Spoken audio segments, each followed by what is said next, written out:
Magandang araw ho sa inyo lahat. Today is Friday. It's our prayer and exhortation. Kumusta na po kayo? Muli po tayo ay mananalangin at magpapasalamat sa kabutihan ng Diyos sa ating buhay. Shall we pray? O aming Ama, maraming salamat muli sa araw na ito.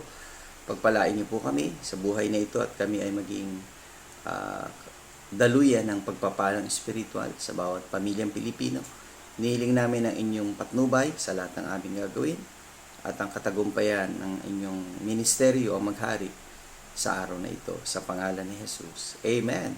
Nais ko pong ipagpatuloy yung ating pag-aaral. Dito na ho tayo sa strong exhortation from the book of Ephesians chapter 4 and verse 7.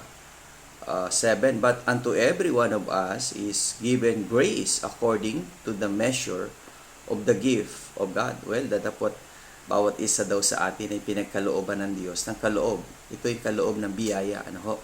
Biyaya ng kaligtasan, biyaya ng paglilingkod, biyaya ng kapayapaan. Lahat ho yan ay biyaya na kung saan ay pinagkaloob sa atin.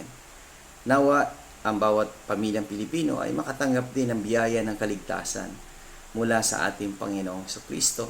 Tanggapin natin si Jesucristo bilang ating Panginoon at tagapagligtas at tayo tumalikod sa kasalanan at mamuhay na naayon sa kalooban ng Diyos.